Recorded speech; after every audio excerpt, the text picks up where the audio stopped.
Yes, we are live now. Hello friends, this is Imanshi and welcome to Let's Learn. सभी को good evening, नमस्कार, राम राम, सत श्री अकाल, अस्सलाम वालेकुम, what you feel connected with. Start करेंगे आज का सेशन और आज हम बात करेंगे आरआरबी टीचिंग एग्जाम यानी आरआरबी टीचिंग रिक्रूटमेंट के बारे में। यानी जो रेलवे रिक्रूटमेंट बोर्ड है उसमें कुछ टीचिंग वैकेंसीज आई हैं, टीचर की वैकेंसीज आई हैं, कुछ 750 के करीब टोटल वैकेंसीज हैं।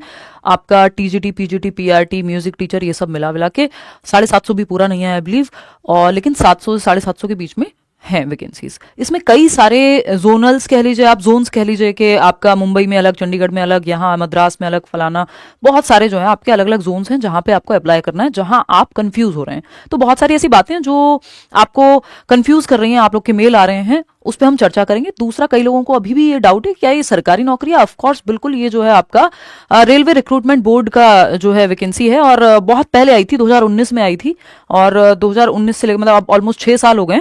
तो 6 साल पहले ये वैकेंसी आई थी। है सरकारी नौकरी आपकी गवर्नमेंट ऑफ इंडिया, जो आपका पे ग्रेड होता है अलग अलग टीजीटी, पीजीटी, पीआरटीज के लिए, उसी हिसाब से है।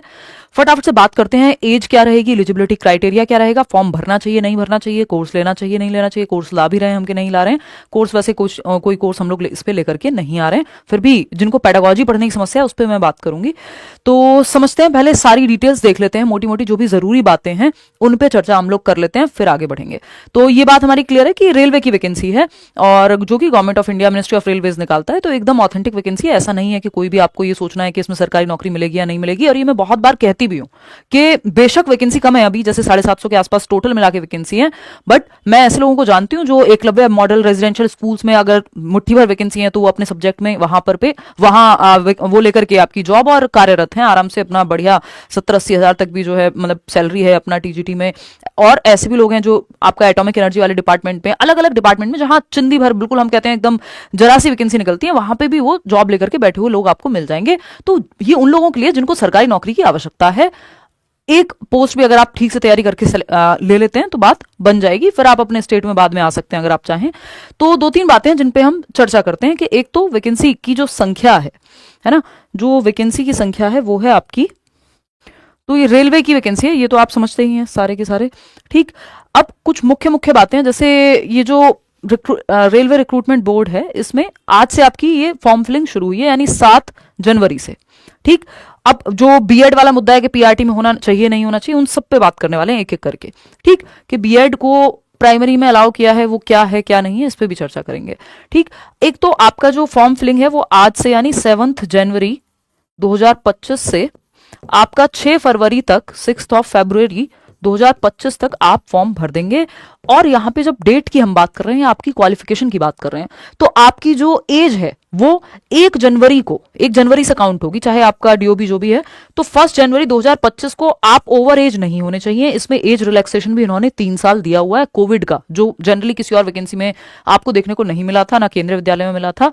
तो वो एक अच्छी चीज है कि जिनकी एज निकल रही है उनके लिए भी ये काफी सही ऑप्शन है, ठीक। और 1 जनवरी 2025 को आपकी एज जो है वो एक्सीड नहीं करनी चाहिए, तो आपको अपनी एज जो काउंट करनी है वो 1 जनवरी 2025 तक देख करके चलनी है कि आपकी कितनी थी, जितनी फॉर्म में चाहिए उतनी थी कि नहीं थी। दूसरी बात, 6 फरवरी 2025 को, यानी जब लास्ट डेट है फॉर्म भरने की, आपकी सारी क्वालिफिकेशंस कंप्लीट होनी चाहिए। इसका मतलब ये नहीं है कि अभी आपने सीटेट दिया हुआ है, रिजल्ट नहीं आया, जो कि रिजल्ट तो आ ही जाएगा सीटेट का, जिन लोगों का सीटेट के रिजल्ट की बात है। तो ऐसा नहीं होना चाहिए कि आपने बीएड के पेपर दिए हुए हैं और आपका जो है रिजल्ट नहीं आया, सारा रिजल्ट वगैरह सब कुछ क्लियर चाहिए। अपियरिंग में कुछ भी नहीं चलेगा। कब तक? 6 फरवरी से पहले जो लास्ट डेट है उससे पहले आपके पास अपनी सारी क्वालिफिकेशंस होनी चाहिए, ठीक। अगर हम बात कर रहे हैं यहां, तो जब वैकेंसी की हम बात कर रहे हैं, एक बार चर्चा कर लेते हैं, मैंने नोट किया हुआ है। अगर प्रोसेस की मैं बात करूं, जैसे 700 प्लस वैकेंसीज हैं आपकी पीआरटी यानी primary teacher 1st to 5th वाला, टीजीटी 6th to 10th और पीजीटी 11th 12th के जो टीचर्स होते हैं, ठीक।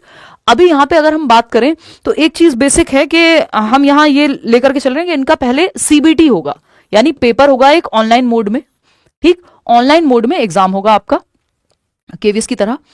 फिर अगर हम बात करते हैं, ये 100 नंबर का पेपर है सभी के लिए, अलग अलग सब्जेक्ट का आपका, जैसे अगर पीआरटी में जा रहे हैं तो पेडागोजी आ गई 50 नंबर की, बाकी में जो है सब्जेक्ट पूछ लिया, फिर आपका 10 नंबर का है, 10 नंबर की रीजनिंग, 15 नंबर का मैथ्स, इस तरह से करके टोटल 100 नंबर है, 3-4 सब्जेक्ट अभी दिखाऊंगी मैं, ठीक। तो पहले तो आपको पेपर देना है, क्लियर बात है। अगर ये मल्टीपल शिफ्ट में होता है तो नॉर्मलाइजेशन लागू होगा, ये उन्होंने साफ साफ कहा हुआ है। नेगेटिव मार्किंग है इसमें कितनी, 1/3 की, तो जैसे DSSP में 1/4 की होती है, इसमें 1/3 की है, तो हम 0.33 आपकी नेगेटिव मार्किंग होगी 1 नंबर का अगर क्वेश्चन है तो।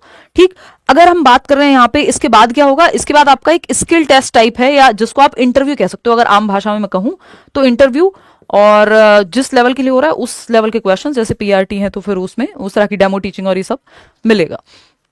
और वही PRT के लेवल पे अगर हम कहें, जैसे KVS में होता है 85 और 15 का रेशो है कि 85% वेटेज आपकी रिटर्न एग्जाम की रहेगी, या मैं कहूँ ऑनलाइन मोड में जो पेपर लिया जाएगा उसकी, और 15% जो आपका interview, performance test, skill test, अलग अलग लेवल के लिए अलग अलग नाम उसको दिए हुए हैं। ठीक, अब बात आती है कि जो इतने सारे जोन्स हैं, जो फॉर्म में इतने सारे जोन दिए गए हैं कि यहाँ कहाँ कहाँ फिल करें, इन्होंने क्लियरली कहा हुआ है कि जहां आपको लगता है कि और नौकरी आपको उसी जोन में मिलेगी, फिर ये एकदम मतलब ये मैं अपनी समझ से बता रही हूँ बिल्कुल, क्योंकि वो लिखा नहीं है, बट उन्होंने सिंपल एक तो ये कहा है कि आप हर जोन में नहीं अप्लाई कर सकते, अपनी पसंद की मल्टीपल फॉर्म्स बेसिकली नहीं भरने हैं।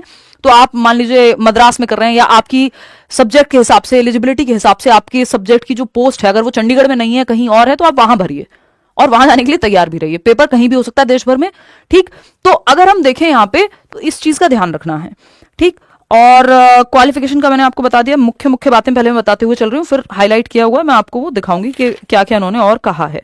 अच्छा, इसमें मोबाइल नंबर अपना और जो आपका ईमेल आईडी है ये बाद में चेंज नहीं होंगे, करेक्शन की डेट्स हैं, बट मोबाइल नंबर और ईमेल आईडी वाला जो ये कॉलम है ये चेंज नहीं होगा, और करेक्शन के भी 250 रुपए मांग रहे हैं, तो बहुत ध्यान से फॉर्म को भरिएगा, है ना। और वेबसाइट का लिंक डिस्क्रिप्शन में मैं दे दूंगी इनकी। इसके अलावा एक मेडिकल टेस्ट होगा, जब आपका मान लीजिए आपने, ये तो बहुत बाद की कहानियां हैं, कि आपने CBT यानी जो पेपर है वो क्वालिफाई किया, फिर आपने इंटरव्यू क्लियर किया, फिर उसके बाद आपका, मैं इंटरव्यू बोल रही हूँ इन जनरल, इंटरव्यू क्लियर किया, और फिर उसके बाद आपने आपका डॉक्यूमेंट वेरिफिकेशन, फिर एक मेडिकल टेस्ट होता है बेसिक सा, वो सब जगह होता है, दिल्ली में भी होता है, केंद्रीय विद्यालय में भी होता है वो सब। ठीक, तो ये एक बेसिक सी बात हो गई, ये मुख्य मुख्य बातें हैं आज की इस चीज को लेकर के। तो जिस जोन में आप जा सकते हैं और आपके वैकेंसी है आपके सब्जेक्ट की, वहां आप अप्लाई कर दीजिए। सिंपल एक तो ये बात है, हर एक जोन में नहीं है कि मल्टीपल जोन की वेबसाइट पे जाके आप मत फॉर्म फिल करिएगा, फिर वो कैंसिल माना जाएगा। ठीक, अब मुख्य और बातें कुछ कुछ फटाफट से समझते हैं। एज के बारे में बात करेंगे। अगर हम देखें यहाँ पे तो जो करेक्शन है, तो करेक्शन डेट है 9 फरवरी से लेकर के 18 फरवरी तक, यानी 6 फरवरी तक आपके फॉर्म फिल हो जाएंगे। फिर उसके बाद जो करेक्शंस, अगर आपको अपने पर्टिकुलर्स में कुछ भी चेंजेस करने हैं, अपनी जो भी डिटेल्स आपने भरी है, बशर्ते आपका एक तो जो बेसिक चेंजेस जब आपने ये अकाउंट क्रिएट करते हुए किया है वो उनमें परिवर्तन नहीं होगा, जैसे फोन नंबर, आपका ईमेल आईडी, ये आप ठीक से ध्यान से भरिएगा, उस पर आपको सारी डिटेल्स मिलेंगी बाद में। ठीक, इसके अलावा अगर हम बात करते हैं यहाँ पे, तो candidate should ensure that they possess fulfil, हाँ ये बात हो चुकी है, 6 फरवरी की डेट तक आपकी सारी क्वालिफिकेशन कंप्लीट होनी चाहिए, उसके बाद नहीं कि रिजल्ट बाद में आ रहा है 6 फरवरी के बाद, तो बात नहीं बनेगी। इसके अलावा अपने ही मोबाइल नंबर और एक्टिव पर्सनल ईमेल आईडी को आपको फिल करना है। और अगर हम बात करते हैं मुख्य बातें जो है आपकी कि स्टेजेस ऑफ एग्जाम है कि एक कंप्यूटर बेस्ड टेस्ट होगा 100 नंबर का, फिर उसके बाद परफॉर्मेंस टेस्ट या इंटरव्यू जो आप कहना चाहें उसको, वो होगा अलग अलग सब्जेक्ट के लिए। फिर अगर मल्टीपल शिफ्ट में आपका पेपर हुआ है तो नॉर्मलाइजेशन भी लगेगा, नेगेटिव मार्किंग तो है ही, और इस तरह से 2 स्टेज के बाद आपको जॉब मिल जाएगी, बेसिकली एक ऑनलाइन पेपर और दूसरा आपका इंटरव्यू, और बाकी तो आपके सारे डॉक्यूमेंट्स वगैरह वो सब जेन्युइन निकलने ही चाहिए। आते हैं नेक्स्ट इंपॉर्टेंट पॉइंट पे, क्योंकि वैसे तो ये 100+ पेज का है, आप चाहें तो बहुत तसल्ली से पढ़ सकते हैं, लेकिन मैं वो बातें कर रही हूँ जिनमें आपको कंफ्यूजन है, ठीक है ना। अगर हम बात कर रहे हैं आपकी हाँ नेशनैलिटी की, तो आप इंडिया के सिटीजन हैं, नेपाल, भूटान, अगर रिफ्यूजी हैं 1962 से पहले आए हुए, और ये सारी चीजें हैं, तो ये सब यहाँ पे दिया हुआ है। जनरली होता नहीं है, बस इंडियन सिटीजन को अलाउड होता है, तो ये इसमें एक्स्ट्रा चीजें हैं, आप चाहें तो ये पढ़ सकते हैं, बट मैं मान के चल रही हूँ कि आप ज्यादातर लोग ऑफकोर्स हमारे देश के ही नागरिक होंगे, भारत के ही। एज लिमिट की जब हम बात कर रहे हैं, तो एज आपकी 1/1/2025 को अपर लिमिट क्रॉस नहीं करनी चाहिए, यानी अपर लिमिट है मान लीजिए 38 साल, तो 1 जनवरी यानी अभी जो न्यू ईयर गया है 1 जनवरी 2025 को आपकी एज 38 साल से ज्यादा नहीं होनी चाहिए, जो भी आपका अपर एज लिमिट है, ठीक, आपकी पोस्ट के अनुसार। अब वो एज ग्रुप क्या है, यहाँ पे एक तो इन्होंने ये क्लियरली दिया हुआ है, ये देख के मुझे थोड़ा सा अच्छा लगा कि कोविड-19 के चक्कर में जो रिलैक्सेशन है 3 साल का इन एज, वो दिया हुआ है, ये वन टाइम है, एक ही बार मिलेगा, आगे कभी दोबारा से ये रिलैक्सेशन नहीं मिलेगा, जो किसी और एग्जाम में जनरली देखने को नहीं मिलता। ठीक, अगर हम बात करें यहाँ मिनिमम और मैक्सिमम एज ग्रुप की, तो ये सिंपल दिया हुआ है 18 मिनिमम और 33 जो है मैक्सिमम। अगर हम बात कर रहे हैं यूआर की या ईडब्ल्यूएस कैटेगरी की, यानी अनरिजर्व्ड या ईडब्ल्यूएस की, और अलग अलग कैटेगरी में फिर 3 साल 5 साल वो डिपेंड करता है कि आप एससी से हैं एसटी से हैं, वो सारे आपके दिए हुए हैं यहाँ पे अलग अलग एज अलग अलग कैटेगरी के हिसाब से। तो ये एक बेसिक सी बात है। इसके अलावा अगर हम बात कर रहे हैं आपकी इसमें पूरी कहानी दी हुई है, तो आप जिस कैटेगरी में आते हैं पढ़ लीजिएगा एक बार कि किसके लिए अपर एज लिमिट जो है कितनी है। और जनरली वही होता है, जैसे पीआरटी में इन्होंने 33 दिया हुआ है, फिर अगर आप किसी कैटेगरी से हैं तो और मिल जाएगा, 18 से 33 के बीच में है। पीजीटी में जो है आई थिंक 38 तक दिया हुआ है, और इस तरह से इन्होंने रिलैक्सेशन प्रॉपर दिया हुआ है। ठीक, candidate should note that the date of birth filled in this application should be same, जो आपके पेपर्स में है वही डेट ऑफ बर्थ आपको भरनी है, ये तो ऑब्वियस बात है। 500 रुपये फी है एग्जाम की, अगर आप इन कैटेगरीज से हैं तो 250 रुपये है। और नेक्स्ट आगे बढ़ेंगे, एक और इंपॉर्टेंट पॉइंट निकालेंगे, जैसे क्वालिफिकेशन वाले और टेट वाले पॉइंट पे आएंगे। अगर मैं मोटे मोटे तौर पे देखूं, क्वालिफिकेशन की बात करूं कि एलिजिबिलिटी क्राइटेरिया की अगर हम बात कर रहे हैं या क्वालिफिकेशन की बात कर रहे हैं, तो एलिजिबिलिटी क्या है। अब 3 पोस्ट हम लेकर के चल रहे हैं यहाँ। एलिजिबिलिटी की अगर हम बात करें या क्वालिफिकेशन की अगर हम बात करें, क्वालिफिकेशन की अगर हम बात करें, है ना, ये इंपॉर्टेंट है, इसमें आप लोगों को रहती है कंफ्यूजन। ठीक, तो एक तो है आपका प्राइमरी टीचर लिख लेते हैं, टीजीटी लिख लेते हैं, और पीजीटी, ये जनरल पोस्ट आती ही हैं सभी जगह। ठीक, अगर मैं बात करूं यहाँ पे पीआरटी में, तो पीआरटी में बेसिक वही है आपका, जो आपका मान लीजिए बीएलएड है या फिर जो डिप्लोमा है, अब वो डाइट के नाम से है, आपका ईटीई के नाम से है, आपका डीएलएड के नाम से है, बीटीसी के नाम से है, जिस भी नाम से है, जो आपका प्राइमरी टीचर का डिप्लोमा होता है, साथ में आपका टेट इन्होंने लिखा हुआ है, क्वालिफाइंग होना चाहिए आपकी रिक्वायरमेंट के हिसाब से। जैसे पीजीटी में नहीं मांगते हैं, बट टीजीटी में पीआरटी में मांगते हैं, लिखा भी हुआ है। ठीक, तो आपका जो डिप्लोमा है प्लस आपका टेट, 2 साल का डिप्लोमा या बीएलएड भी है, वो भी चलती है प्राइमरी में, प्लस आपका टेट एग्जाम। ठीक, यहां पे इन्होंने बीएड भी लिखा हुआ है 50% मार्क्स के साथ। अब वो थोड़ा सा एक ट्रिकी क्वेश्चन हो गया कि हमको नहीं पता है कि जब सुप्रीम कोर्ट ने अभी वो जो 2018 से चल रहा था कोर्ट में, पिछले साल जब बात हुई कि प्राइमरी टीचर के लिए बीएड वालों को नहीं एलिजिबल माना जाएगा, लेकिन इन्होंने अपने इस रिक्रूटमेंट के पूरे नोटिफिकेशन में लिखा हुआ है कि प्राइमरी टीचर में अगर आपका ग्रेजुएशन में 50% प्लस बीएड है तो आप अप्लाई कर सकते हैं। अब वो उसका आगे क्या होगा, बात कोर्ट में जाएगी, या ये इनके अपने नियम हैं, इस पे कोई भी कुछ भी नहीं कह सकता अभी। और 6 साल पहले, क्योंकि इससे पहले वैकेंसी आई थी, तो वो कोई टाइपो है, यानी टाइपिंग एरर है जिसको हम कहते हैं, या फिर वो उनकी अपनी एक एलिजिबिलिटी क्राइटेरिया डाला है, ये अभी इस पे किसी को भी कोई भी कंफर्मेशन कोई भी इस पे कुछ कह नहीं सकता, लेकिन एज ऑफ नाउ तो इन्होंने वो लिखा हुआ है। ठीक, टीजीटी की जब हम बात कर रहे हैं, तो टीजीटी में अगेन वही ग्रेजुएशन प्लस बीएड आपका हो, है ना, और आपका टेट, और यहाँ पे पीजीटी में पोस्ट ग्रेजुएशन यानी एमए एमएससी वॉटेवर आपके सब्जेक्ट में, और बीएड साथ में, ये सारी चीजें लिखी हुई हैं। कई बार ये आप पीजीटी में एक बार चेक कर लेना, पीजीटी के सेक्शन में मैंने ये नहीं चेक किया है कि बीएड अगर नहीं भी है, क्योंकि कई बार क्या होता है 60% थ्रू आउट अगर है तो बीएड कई कई जगह पे नहीं मांगते, बट इसमें आई थिंक लिखा हुआ है, तो वो केवीएस की वैकेंसी आएगी क्या, इस पे अलग से बात करेंगे। ठीक, केवीएस का बैच हम लोग अभी निकालेंगे, सीटेट का रिजल्ट आते ही हम लोग डिस्कस करेंगे उसको। ठीक, और इसमें भी पेडागोजी जहां जहां आती है उस पर हम चर्चा करेंगे। इसके लिए हम कोई बैच लेकर के नहीं आ रहे हैं, क्योंकि एक तो ये 6 साल पहले वैकेंसी आई थी, और अभी भी इसमें जो ये 1-2 चीजें हैं तो उनका कुछ क्लैरिफिकेशन दिया नहीं गया, तो ये एक चीज है। इसमें भी अगर आप लोगों का लगता है कि आप लोग बहुत ज्यादा चाह रहे हैं कि इस चीज को कि बैच लेके आए ऑल, तब इस पे सोचा जा सकता है, बट पेडागोजी के लिए मैं शायद अभी केवीएस का बैच आएगा हमारा, और पेडागोजी स्पेशल आएगा, तो अगर पेडागोजी आपको लगे कि खुद से नहीं पढ़ पा रहे हैं तो आप 15 तारीख तक वेट कर लीजिए, 15-16 तारीख को पेडागोजी स्पेशल और केवीएस का बैच आएगा, तब आप उसमें एनरोल कर सकते हैं। पेडागोजी लगभग सेम ही है। ठीक, अलग से इसका बैच हम नहीं लेके आ रहे हैं। और कोई बात आपके मन में हो तो आप पूछ सकते हैं, और ये indianrailways.gov.in पे जाकर के आप अप्लाई करेंगे, और अलग अलग जोन के लिए अलग अलग आपकी वेबसाइट्स हैं, जैसे अगर हम बात कर रहे हैं रेलवे चंडीगढ़ वाला अलग वेबसाइट है, ये अलग है, वो अलग है, उस तरह से। तो सिलेबस पे आते हैं, हाँ सिलेबस पे ही चल रहे हैं हम अभी। नेक्स्ट जो मुद्दा है हमारा वो सिलेबस का ही है। सिलेबस जेनरिक है, कोई बहुत अलग से तो उन्होंने नहीं दिया है ना, ऑनलाइन ही आपको अप्लाई करना है, ये इन्होंने लिखा ही हुआ है। ये है आपका मुख्य रूप से जो अगर हम देखें यहाँ पे कि section wise number of questions and marks for all the posts except junior translator को अगर हम हटा दें, तो जितनी भी आपकी टीजीटी पीजीटी ये सारी जो पोस्ट हैं उनके लिए आपका क्वेश्चंस एंड मार्क्स का इन्होंने बताया हुआ है। प्रोफेशनल एबिलिटी, अब ये अगर पीआरटी के लिए जा रहे हैं तो यही हो जाएगा आपका टीचिंग मेथोडोलॉजी, जो 50 नंबर का है। अगर आप टीजीटी के लिए जा रहे हैं और आप जा रहे हैं मैथ्स के लिए, तो आपका मैथ्स सब्जेक्ट हो गया 50 नंबर का। आप पीजीटी के लिए जा रहे हैं, हिस्ट्री के लिए जा रहे हैं मान लीजिए, तो वो आपकी हिस्ट्री होगी, यानी आपका सब्जेक्ट हो गया 50 नंबर का।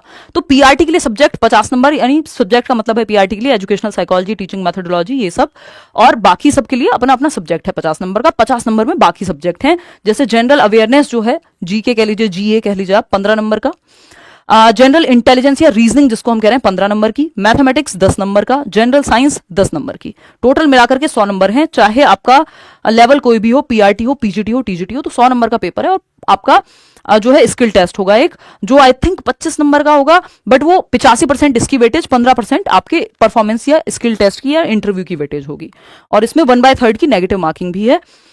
ऑनलाइन पेपर होगा, ठीक। तो ये बेसिक बात है। इसके अलावा ये आप देख रहे हैं कि अगर आप अनरिजर्व्ड यानी जनरल कैटेगरी से हैं तो 40% मिनिमम क्राइटेरिया है कि आपको लेकर के आने हैं। ईडब्ल्यूएस में भी 40, ओबीसी में नॉन क्रीमी लेयर्स हैं तो 30%, यानी 100 में से 30 नंबर एटलीस्ट क्वालिफाई करने के लिए भी, 100 में से 40 क्वालिफाई करने के लिए भी, अगर आप जनरल कैटेगरी से हैं तो वो तो खैर मेरिट बनेगी, उसमें उससे काम चलेगा नहीं सिर्फ क्वालिफाई करने से।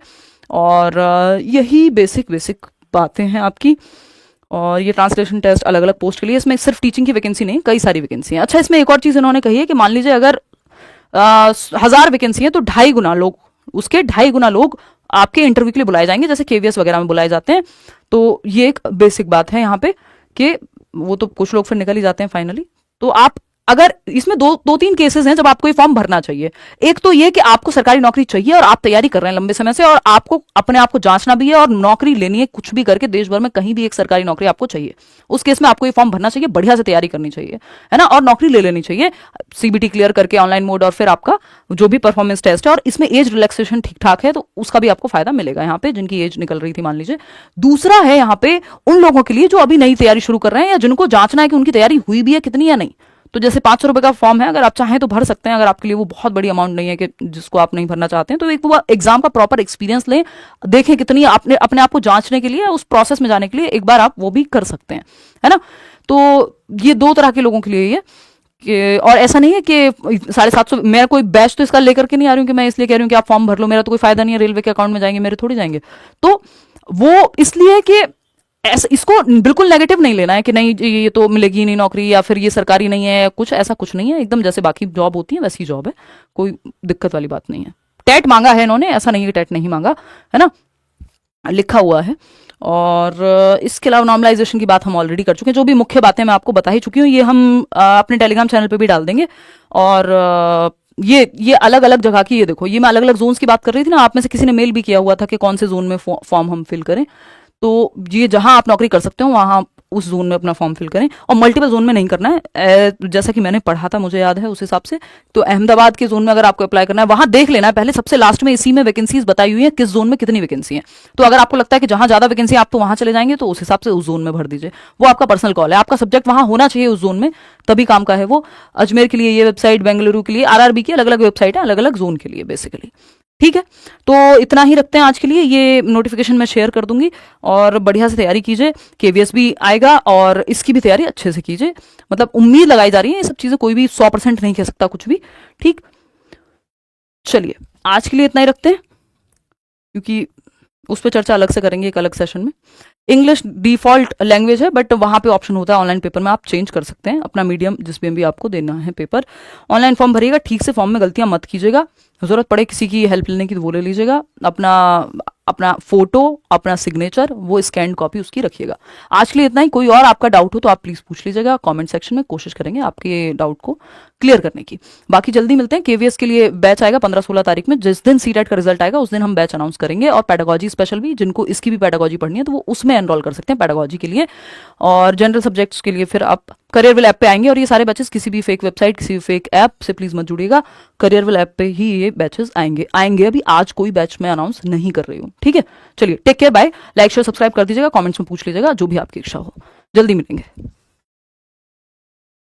कोई तो पूछ रहा है कि एग्जाम कब होगा। देखो एग्जाम कब होगा ये किसी को नहीं पता अभी, मतलब 2-4 महीने तो देते ही हैं लोग, और कई बार डिले भी होते हैं एग्जाम्स। तो एग्जाम होगा कब ये इसमें इन्होंने कहीं लिखा नहीं हुआ कि इतने टाइम में हम एग्जाम ले लेंगे। मैंने तो नहीं पढ़ा है, आपको दिखे तो आप बताइएगा। Take care, bye.